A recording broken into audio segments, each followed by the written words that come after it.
Magandang araw mga boss. Pag nalulubak daw si customer, meron daw siya naririnig na lagutok dito sa harapang gulong. Sa tagal nitong sasakyan, hindi pa raw ito napalitan ng shock absorber. Kaya ang ginawa ko mga boss, tinanggal ko itong gulong niya.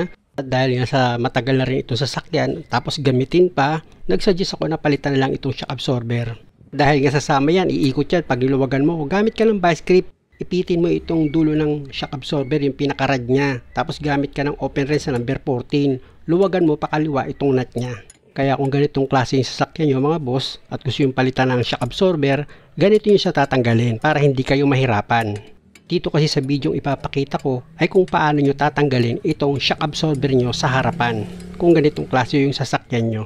At kung naluwagan nyo na itong nut dito sa rad ng shock absorber, dito ka naman ngayon sa baba. Gagamit ka dyan mga boss ng socket wrench na number 17. Tanggalin mo yung bolt nyan. Pag maluwag na yun mga boss, gamit yung kamay mo, hilahin mo na itong bolt para matanggal. O, di ba? Ganun lang. O, di ba napakadali lang kung kayo mismo yung gagawa? Dahil nga sa maluwag na yung nut niyan, pwede mo na yan tuluyan tanggalin. Tapos isunod mo yung bushing niya dito sa ibabaw.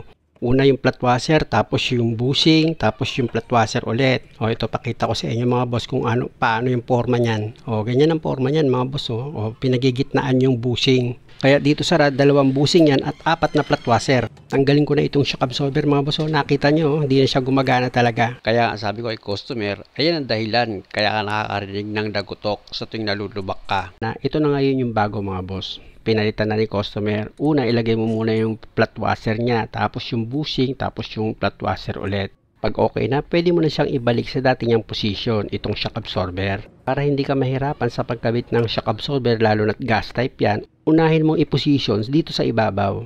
Tapos gumamit ka ng kaunting puwersa para maiposisyon mo itong shock absorber dito sa baba at nang malagyan mo siya ng bolt. Alam niyo mga boss, malaking bagay yung marunong kayo magpalit ng shock absorber. Kahit papaano, hindi kayo napapagastos ng malaki. Napakadali lang magpalit ng shock absorber pag ganitong klase yung sasakyan nyo mga boss. Kaya kung kayo lang, kayang-kaya nyo na yan. Mahalaga na isentro nyo dito sa baba yung lagyan nyo ng bolt katulad ng ginawa ko. Diba? Sinundot ko ng screwdriver. Tapos pag naisentro nyo na siya sa butas, o pwede nyo na ngayon ilagay itong bolt. Ipakapit mo muna yan dito sa thread nya para sigurado ka na pag ginamita mo siya ng impact wrench ay hindi siya malulustrad. O diba? Okay na? Tapos dito naman sa ibabaw, ilagay mo yung rear washer niya, tapos yung bushing, tapos yung top washer, o di ba? Pag nakumpleto mo na yan, o ilagay mo na yung nut niya na number 14, tsaka mo ngayon siya higpitan ng number 14 na box wrench. Sa paghigpit naman mga boss, napakadali lang. Siguro naman alam mo yung maluwag tsaka yung mahigpit. Kung alanganin ka sa paghigpit mo, ugain mo itong shock absorber. Pag hindi yan siya gumagalaw, matibay na, o mahigpit na yon. Salamat. Dahil nga tapos ko ng ma-PMS itong sasakyan, may problema pa si customer. Itong aircon niya, pag binuksan niya, mahina na yung lumalabas na hangin. Tapos yung lamig niya, syempre, mahina na rin. Sabi ko sa kanya, hindi ko ito kabisado. Pero ang alam ko, pag barado yung filter, ayan ang pinagmumula ng paghina ng hangin, pati yung lamig. China kasi itong sasakyan mga boss, at sinilip ko nga yung lagayan niya ng aircon filter, kaya lang wala talaga ako makita.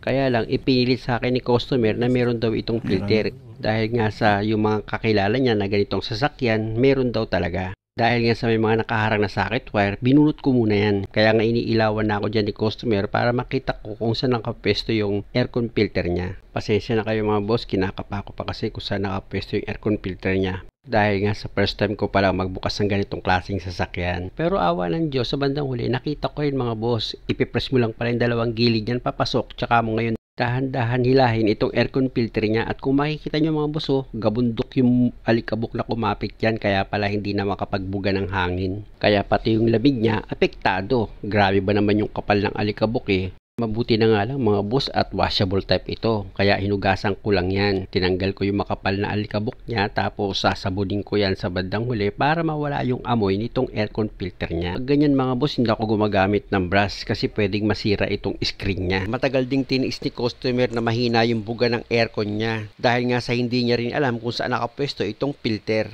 Sabunin ko na nga ito para yung amoy niya is mawala. Tapos ang gagawin ko dyan, syempre babanlawan ko yung maigi. Hindi nyo na kailangan niyang panggamitan ng brush. Pwedeng madamage yung screen. Okay na yung habang nililinisan nyo, pinapagpag nyo lang. Nakita nyo naman, kinamay ko lang sa paglinis, di ba? Napakadali lang. Tapos ibilad nyo lang siya sa araw ng mga ilang minuto. At pag tuyo na, pwede na siyang ikabit. Ganun lang. At sa pagkabit naman yan mga boss, pag tuyo na siya, same procedure lang. Kung paano mo siya tinanggal, ganun din ang posisyon ng pagbalik mo. Basta ang mahalaga, pag inilagay mo yan, syempre, dapat balance at maayos yung pagkakalapat para may lock po siya. Ilapit ko yung camera mga boss para makita nyo yung position ng aircon filter niya. Ayan o, ayan yung itutulak nyo, yung tinuturo ko, kabilaan. Ayan. Mapapansin nyo yun mga boss kasi parang sungay yun, kabilaan siya. Sabay nyo silang itulak pasalubong para mabunot nyo itong aircon filter. Tapos ito naman tatlong socket wire niya, may mga kanya-kanyang forma yan kaya hindi kayo maliligaw sa pagkabit. Syempre naman siguraduhin yung maayos yung pagkakalapat ng mga socket wire para sa bandang huli hindi kayo maproblema. O tignan nyo, diba lapat siya. At dahil okay na, ipatest na natin kung okay na yung aircon niya. Maraming salamat sa panonood mga boss. Malakas yung hangin. Ha? Malakas. Lakas na. Sige, ito. Yan. Lakas na, ano? Kasi nung wala. Ayan. Ano, lakas na? Lakas. Oh, lumutunog lang. Wala yan eh. Dahil nga sa putol-putol yung lumalabas na fuel niya dito sa pump jet, tatanggalin ko itong upper body ng carburetor. Sa pagtanggal niyan mga boss, meron niyang 8 screw. Tapos yung bungee bolt niya dito sa fuel inlet. Sa pump lever niya may number 10 na volt. Yung accelerator cable, number 12 yung nut na naluluwagan mo. At yung spring na nakalagay dito sa carburetor. Pag natanggal mo na yun mga boss, pwede mo nang iangat itong upper body ng carburetor mo. Bago ko magsimula mga boss, lagyan ko muna ng magnet itong flat screw ko. Babalutan ko lang naman yan ng wire. Yan kung makikita nyo paikot. Tapos yung isang dulo ng wire ilalagay ko dito sa negative. Tapos itong kabilang dulo ipapa-spark ko yan dito sa positive para magkaroon siya ng magnet. Ganun lang mga boss. Tapos punta na ako dito sa pwesto ng pump jet nya. Imamagnet ko itong spring niya pati yung nagbara dito sa pump jet. Kung makikita nyo mga boss, ito yung spring niya na magnet ko na. Ang problema, nung minagnet ko yung nakabara dito sa pump jet, ayaw matanggal. Kaya tatanggalin ko itong venturi niya. At kung makikita nyo, may nakabara siya. Yun o, yung parang manipis na alambre. Hindi siya mamagnet mga boss, malamang aluminum yan. Kaya pipilitin ko matanggal yan mga boss dahil ayan nga yung nagbabara dito sa pump jet niya. Kumuha ako dyan ng flat screw para sungkitin ko siya. Ang problema, medyo malapad itong nagamit ko na flat screw. Kaya papalitan ko yan na mas manipis or mas maliit. Tsatsagain ko na yan tanggalin. Medyo hirap akong makita yan mga boss. Siyempre, alam niyo naman, malabo na rin yung mata ko. Ayan siya, oo. Natanggal ko rin. Yan ang dahilan. Kaya pag malamig na itong makina nyo, nagkakaroon na siya ng hard starting. Dahil natanggal ko na yung bumara dito sa pump jet, ibabalik ko na itong spring niya, pati itong weights. Tapos ilalagay ko itong venturi. Meron yung 2 screw. Higpitan nyo lang yan ng maayos. At pag okay na yung pagkakahigpit nyo ng 2 screw dito sa venturi niya, ilalagay ko na itong upper body ng carburetor. Yan namang isang ilagay ko, yan yung thermostatic valve niyan. Siguraduhin nyo lang mga boss, yun na yung screw na 8 is makumpleto nyo siya at hanggat maaari, higpitan nyo siya ng maayos. Tapos ilagay nyo na itong pump lever niya dito sa plunger. Pati itong bolt niya na number 10, ilagay nyo na rin. Tapos dito naman sa likuran niya, yung return spring niya, ilagay nyo rin. At dito naman sa fuel inlet, meron yung bungee bolt mga boss, may washer yan, huwag nyo kalimutan. Ilagay nyo na rin yan, tapos higpitan nyo siya ng maayos. Pati itong bolt na number 10 sa pump lever, higpitan nyo na rin yan, tapos pwede nyo na siyang start ngayon. Dahil sa kulang yung gas, i-choke nyo muna yan para makahigop siya ng gasolina, tapos pwede nyo na ngayon siyang i-revolusyon.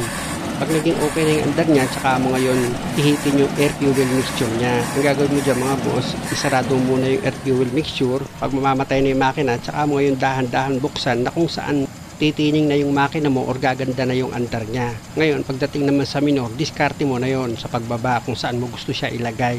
Na syempre naman doon sa iigay yung andar ng makina mo. Gayon ang diskarte dyan mga boss. Pero mas maganda, patay mo muna yung makina, tapos i-start mo, tsaka ngayon mag-adjust ng idle. Ganun lang gagawin mo mga boss. Maraming salamat. Ang problema nito, pag nagcambio doon si customer, meron daw malakas na kalampag dito sa ilalim. Kaya umilalim ako dyan, inuga ko itong makina. Lakas ng kaluga. Oh? Lakas oh. Hindi mo naramdaman to, ganito kalakas.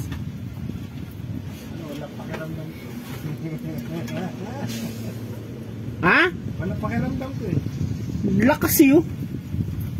Eh, yung kada maglilipat ka na, cambio. Pag maglilipat ka ng cambio, ayan oh. Nabibigla siguro bitawan ng class nito. Ha?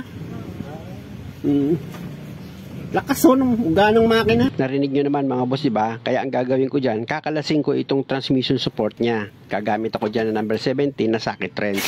Kaya kung kayo ang mag-DIY ng sasakyan nyo at magpapalit kayo ng transmission support, madali lang yan mga boss. Meron lang yan number 17 na 2 bolt. Tapos dito naman sa bracket niya, meron siyang 4 na number 14 na bolt.